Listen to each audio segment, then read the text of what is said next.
ایسا لگتا ہے کہ ہم فلسطین کا نہیں کسی ایسے ملک کا جھنڈا اٹھا رہے ہیں کہ جو اللہ تبارک و تعالیٰ نے شرعاً جس کو حرام قرار دیا ہے، آپ کہیں اٹھائیں، جو فلسطین کے حق میں نکلے گا اس کے ساتھ جو ہے اس کو ظلم و زیادتی کا نشانہ بنایا جائے گا۔ ہاں، اگر ان کی مرضی سے نکلو گے تو پھر آپ نکل سکتے ہو، اگر ان کی مرضی سے نہیں نکلو گے، کیونکہ دکھانا بھی تو ہے نا، ہم نے یہ بھی دکھانا ہے کہ دیکھیں جی مسلمان ملک ہے، یہاں پر کتنی فلسطین کے حمایتی ہیں اور کتنا آپ لوگوں کے مخالف ہیں، لیکن آپ دیکھیے کہ ہم کس طرح کنٹرول کر کے رکھتے ہیں۔ دوسری طرف یہ بھی دکھانا ہے کہ کوئی ان کی حمایت میں نکلے گا تو ہم ان کو پکڑ کے جیلوں میں ڈال دیں گے، ہم ان کو ماریں گے، ان کو زد و کوب کریں گے،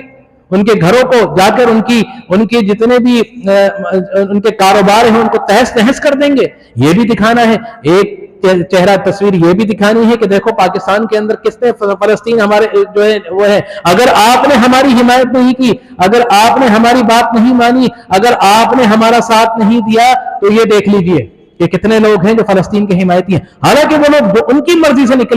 نکلتے ہیں وہ انہی کے ایما پر، انہی کے سیم پیج پر ہوتے ہیں، وہ ان کی ہی مرضی سے نکلتے ہیں کیونکہ باہر دکھانا ہے۔ اور پھر دوسرا وقت یہ بھی دکھانا ہے کہ دیکھو آپ کے اس میں نکلے تھے، ہم نے ان کو کس طرح روند ڈالا، ان کو کس طرح ہمارا۔ مرید کے کی مثال آپ کے سامنے ہے، ایک مرید کے کی مثال آپ کے سامنے ہے، ایک لاہور مینار پاکستان کی مثال آپ کے سامنے ہے کہ مرید کے میں کس طرح لوگوں کو مارا۔ فلسطین کی کوس کے لیے نکلے تھے، آج مولوی نہیں بولتے، کیوں نہیں بولتے؟ اگر بولیں گے تو کہیں ہمیں بھی نہ لے جائیں، لیکن کیا دل کی آواز نہیں نکلتی؟ کیا علم آپ نے اسی لیے حاصل کیا ہے؟ یہ تو پھر وہی علماء یہود کی مثال ہو گئی کہ حق بات بیان ہی نہیں کرنی،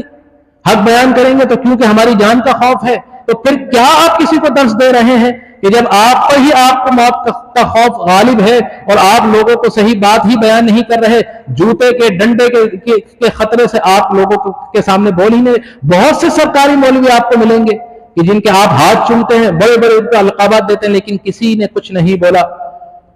تو وہی مثال آپ کے سامنے ہے کہ مرید کی مثال دیکھ لیجئے کہ جیسا بھی تھا، کچھ بھی کوس تھا، لیکن فلسطین کی حمایت کے لیے نکلے تھے۔ آپ نے ان کو قتل و غارت کر کے، ان کو مار کے اپنے بیرونی آقاؤں کو خوش کرنے کے لیے کیا آپ نے ان کے سامنے پیش کیا کہ دیکھو یہ کیوں نکلے تھے کہ فلسطین کے لیے کوز۔ اندر بھی بات کچھ بھی ہو، لیکن باہر تو یہ تصویر سامنے جا رہی تھی کہ فلسطین کے لیے کوز نکلے تھے، فلسطین کے لیے نکلے تھے، ان کو رون ڈالا۔ اور اس کے بعد دیکھ لیجیے مینار پاکستان میں جلسہ ہوا، کتنے فلسطین کے جھنڈے، کتنے فلسطین کے لیے جو ہے نعرہ حق بلند کیا گیا، لیکن اس سے اندازہ لگا لیجئے کہ وہ کون تھے جو مرید کے لیے نکلے تھے اور یہ کون ہے جو فلسطین کے، وہ کون تھے مرید کے میں جو فلسطین کے لیے نکلے تھے، یہ کون ہے جو فلسطین کے لیے نکلے ہیں اور ان کو کچھ نہیں کہا گیا۔ تو اس سے مثال لے لیجئے کہ آج بھی حق کے ساتھ دینے والے بھی بہت سے لوگ کھڑے ہیں اور باطل کا ساتھ دینے والے بھی بہت سے لوگ کھڑے ہیں۔ اسلام علماء دین کی صف ہو، اگر ان کی مثال لے لیجئے یا سادہ لوگوں کی مثال لے لیجئے، آپ کو ہمیشہ ڈیوائیڈ ملے گا، ہمیشہ ڈیوائیڈ ملے گا کہ ایک وہ ہیں جو اپنے خوف زدہ ہو کر اپنے یہاں کے آقاؤں کو خوش کرنے کے لیے ان کے اشارے پر نکلتے ہیں اور محدود مدت کے لیے نکلیں گے،